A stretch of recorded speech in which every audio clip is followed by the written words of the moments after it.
Bismillahirrahmanirrahim. Assalamualaikum warahmatullahi wabarakatuh. Selamat berjumpa kembali penonton Parle TV. Berjumpa kembali di program podcast Kedai Bakso PKB. Nah, saat ini kita sudah kedatangan tamu kita, narasumber kita. Selamat datang, Kang Irwan. Assalamualaikum warahmatullahi wabarakatuh, Kang Dide. Makasih Kang udah hadir di sini ya. Sami-sami Kang Dide. Tadi juga udah makan bakso kita ya. Mantap. Jadi ini kan podcastnya di Kedai Bakso Kang. Nggak afdol kalau kita nggak makan bakso Kang. Betul, harus incip dulu baksonya. Iya. Gimana Kang rasanya Kang? Bakso bucin mantap. Mantap. Ini udah beberapa kali nih. Oh, incip iya. bakso bucin ini.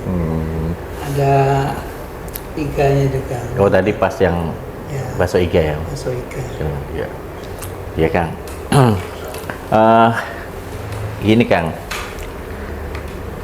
Ini kan kita udah memasuki ini ya bulan Ramadan ini ya 1447 Hijriah ya kan. Jenengan kan pasti merasakan kan ritmenya bulan puasa sama bulan biasa kan beda kan. Apalagi juga aktivitas jenengan ya kan yang mungkin di bulan Ramadan saat ini sama yang kemarin juga beda kan. Ini untuk ini juga kan apa informasi buat penonton podcast Kedai Bakso ini. Kang Irwan ini kan politisi PKS, sebelumnya ketua DPW PKS Jawa Timur Kang ya. Ya Kang. Nah, sekarang kan sudah punah ya, udah memberikan tongkat estafet Kang ya. Ya, alhamdulillah. Nah, ini yang kita mau tahu nih Kang ya, apa suasana puasa yang kemarin gitu saat jadi pengurus apalagi ketua DPW PKS. Nah, sama yang akan datang nih kira-kira gimana nih kan? Nah, mungkin bisa ceritakan yang lalu Kang waktu masih jadi ketua DPW PKS. Ya. Yang pertama Kang Dide, alhamdulillah bisa hadir di sini. Ya, terima kasih matur nuwun. Iya. Yang kedua, alhamdulillah ternyata sebentar lagi sudah mau bulan Ramadan. Iya, nggak terasa Kang. Hitungan hari. Iya. Ini tentunya doa, bukan doa saya dan doa kami aja, ini doa semua umat Islam ini. Iya. Agar bisa bertemu dengan bulan Ramadan. Betul Kang. Mulia. Ya. Alhamdulillah tepat di usia 50 tahun ini, ya, saya berdoa mudah-mudahan bisa sampai bulan Ramadan yang tinggal berapa hari lagi. Iya Kang, harapan kita semua Kang. Ya, harapan mudah-mudahan Kang Dide juga sehat, Amin. para pemirsa Parle TV juga sehat. Iya Kang.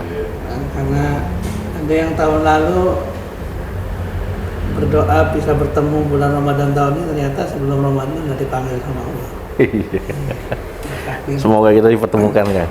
Amin amin, ya itu doa kita semua ya para pemirsa. Alhamdulillah. Ya Ramadan ini banyak hal aktivitas di dalamnya, terutama ibadah kan ya. Memang di bulan Ramadan ini sarana Allah menempa umat Islam, menempa orang-orang Muslim, menempa kita semua ya saya kan ini agar para alakum tatakun ya. Menjadi orang yang lebih bertakwa. Iya. Ketika keluar dari bulan Ramadan ini. Nah, oleh karena itu banyak aktivitas ibadah, tidak hanya hablum minallah tapi juga hablum minannas. Oke Kang. Ya. Saya diminta cerita bagaimana yang lalu. Iya.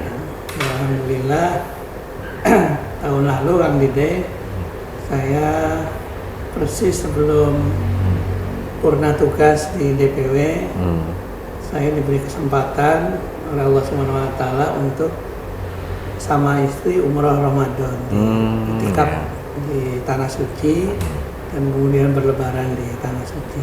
Itu untuk tahun kemarin 1446 Hijriah. Itu satu hal yang luar biasa ya. Nah, tetapi di tahun-tahun sebelumnya ya memang bulan Ramadan ini ya, menjelang bulan Ramadan biasanya saya dan istri dan anak-anak saling mengingatkan untuk mempersiapkan bulan Ramadan. Ya. Walaupun apa namanya anak-anak ada yang sudah di Malang, ya ada yang mondok di Sragen, ya. Tapi mereka ingat kalau Ramadan itu selalu ada sesuatu yang khusus buat mereka. Ya. Karena saya memang biasanya punya agenda Ramadan sama keluarga. Oh iya. Gitu, baik buka bersama, taraweh, bahkan itikaf bareng anak-anak. Yang paling diingat anak-anak itu itikaf di Masjid Agung Al-Akbar. Oh, oke. Ya, itu paling diingat. Nah, waktu itu kebetulan kantor DPW juga dekat di Al-Akbar, sehingga saya ajak anak-anak untuk itikaf di Masjid Agung Al-Akbar. Berarti tradisi itu Kang ya, iktikaf? Ya, sebelum mudik itu malam likuran itu 21, malam 23 itu biasanya saya ajak anak-anak untuk itikaf di Masjid Agung Al-Akbar. Sejak kecil tuh Kang ya? Ya, ketika anak-anak masih SD ya. Oh Ya, karena saya puasa itu usia 5 tahun, mereka usia 4 tahun udah pada puasa Ramadan. Alhamdulillah Kang. Ya, Teman saya Ari itu udah besar, puasanya masih bolong-bolong kan. Nah, kalau buka puasa di rumah itu masih sempat gak Kang? Kalau tahun ini lebih banyak nanti. Insya Allah ya. Kali kemarin. Kalau kemarin ya menyempatkan. Ya, memang kan agendanya jauhlah keliling. Ya. Buka puasa sama struktur ya. Dengan ke daerah gitu. Ya, tapi tahun ini insya Allah ya, setelah tahun kemarin kan banyak buka puasa di Mekah. Nah, tahun ini insya Allah lebih banyak di rumah. Ya, walaupun anak saya nanti yang dari Mondok di Sragen itu baru pulang tengah Ramadan.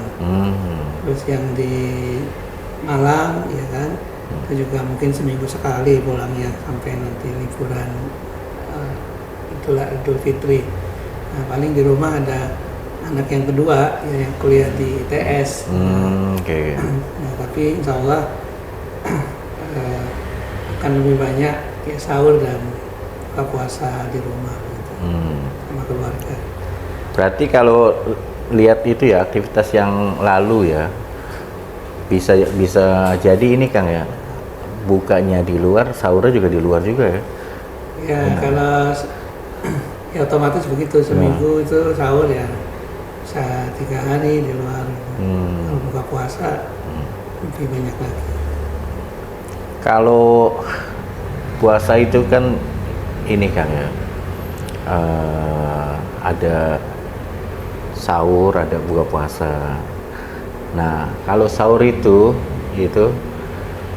yang biasanya ada di meja makan itu apa? Terus kalau buka itu apa menu ininya?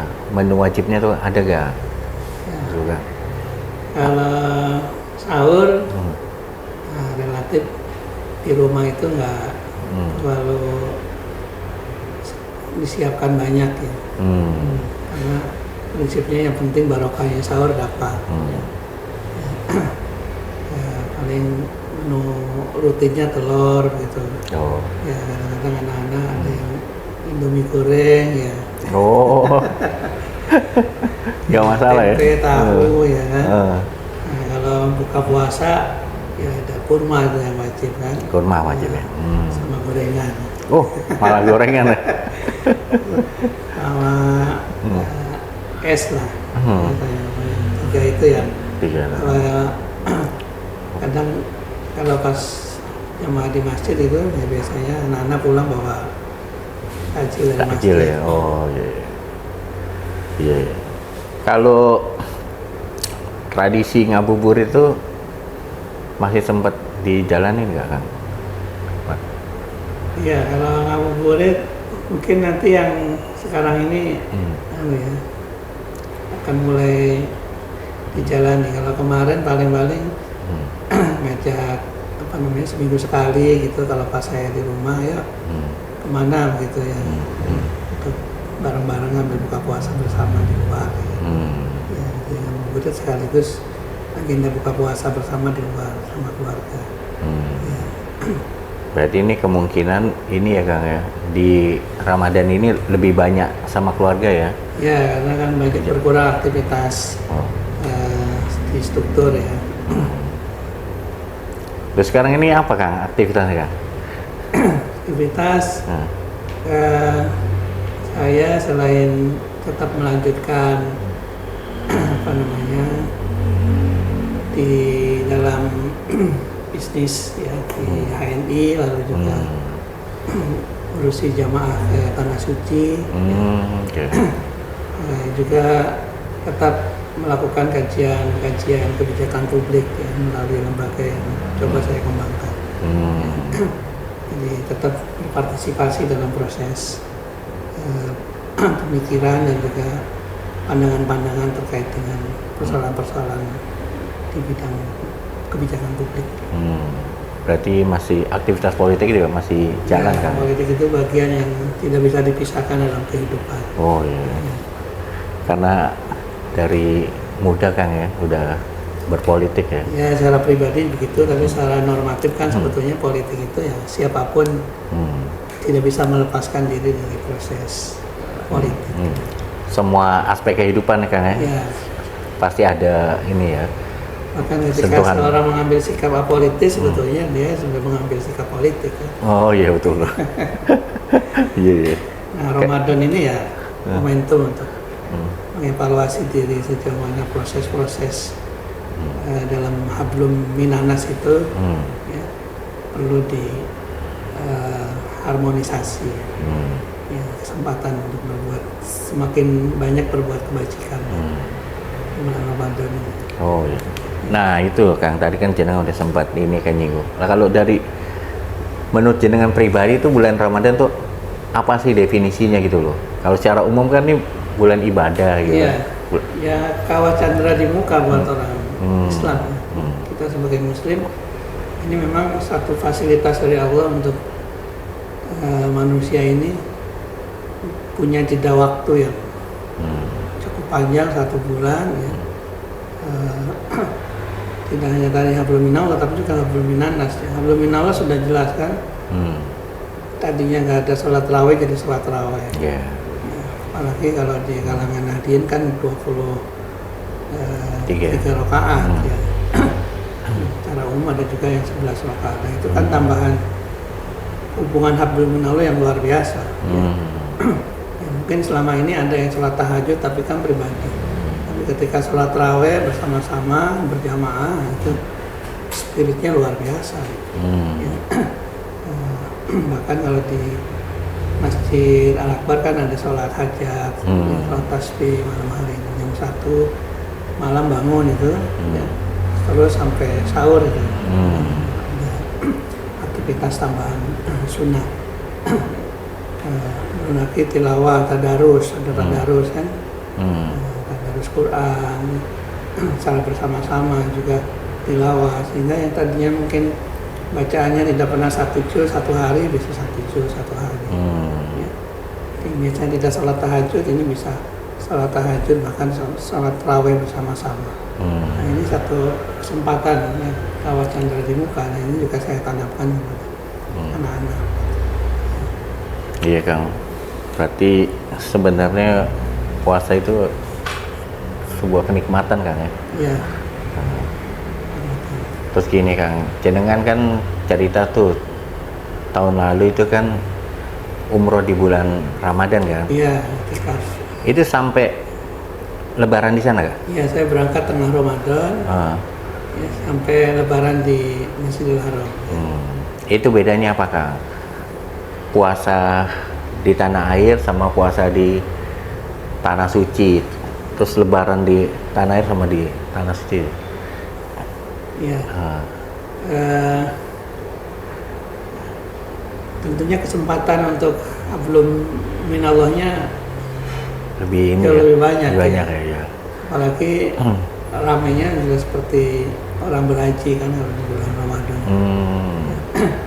Nah, terus sholat tarawihnya juga lumayan panjang-panjang. Ada yang doanya juga panjang ya. Saya yang ngimami itu luar biasa.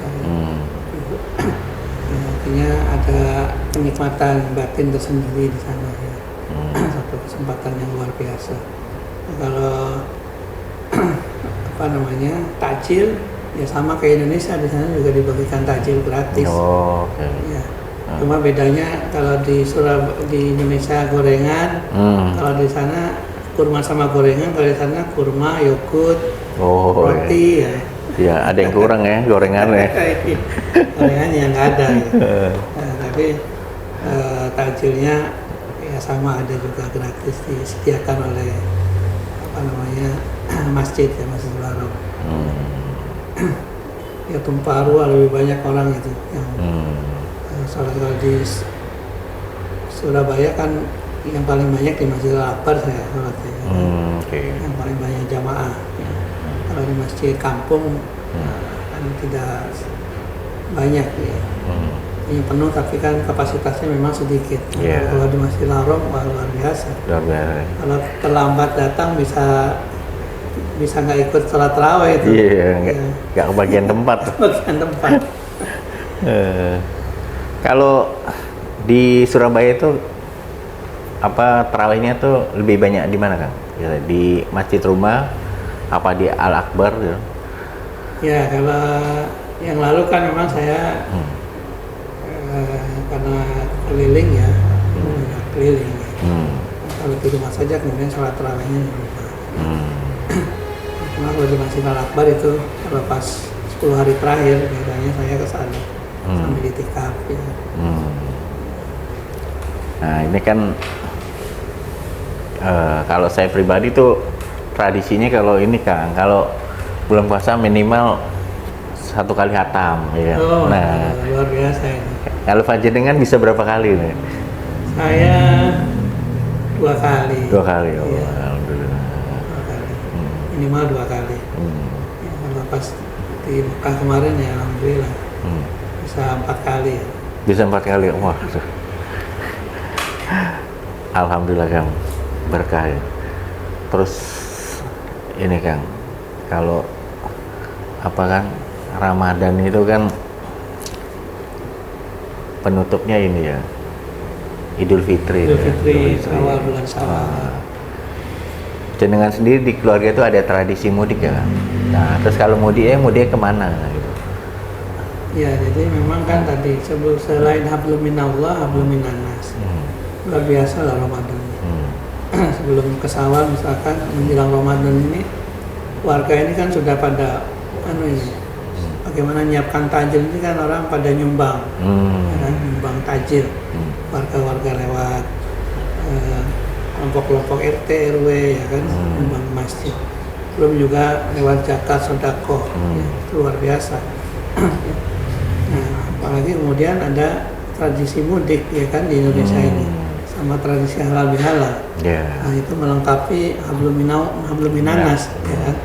Nah, bagaimana kemudian sejauh apapun rumah ya, dari dari rumah kampung halaman, bagaimana diupayakan bisa mudik pulang ketemu orang tua keluarga. Nah, kalau saya biasanya gantian, kadang ke rumah ibu mertua, yang mudiknya di Pacitan, nah, kadang ke Banten, ke rumah ibu. Ya. Masih ada Kang orang ibu, tua? bapak yang sudah almarhum. Oh. Nah, jadi kadang-kadang kalau pas rezekinya dari Pacitan lanjut ke Banten, atau dari Banten pulangnya mampir Pacitan. Oh langsung ya ini? Iya. Tektok 2 tempat langsung. Kalau pas ada rezekinya begitu. Ya, jadi yang mudik diupayakan begitulah. Tiap tahun alhamdulillah sampai saat ini sering mudik. Ya, pasti mudik kecuali pas tahun kemarin karena hal lebarannya di Mekah kemarin. Tapi ibu mertua sama ibu pacit saya kemarin nyambangi di Surabaya. Oh ya, iya. Pas lebaran. Iya Kang. Ini Kang terakhir nih sebelum saya kita minum teh dulu kan. Ya, ini masalah. Mumpung belum mulai puasa Kang. Kalau teh kan habis makan bakso kan cocok Kang minum teh. Nah ini nih Kang, ini kan ada orang tuh yang ini kan tradisi mudik kan satu-satunya di Indonesia ya. Ya. Mungkin konon juga katanya di India ada gitu. Nah kan banyak juga orang yang adalah yang bertanya-tanya kan, ngapain sih kan capek-capek mudik ya kan, macet-macet ya kan, apalagi kalau jalur darat tuh kan. Terus juga ongkosnya juga ini tinggi kan, mahal. Nah kalau mudik itu dari kacamata Kang Irwan tuh apa sih gitu kan tradisi mudik itu kan? Apakah wajib harus setiap lebaran tuh harus mudik ya? Ya bagi saya dan juga mungkin bagi yang lain yang kata orang Sunda ngumbara ya. Ngumbara. Kata orang Jawa apa itu?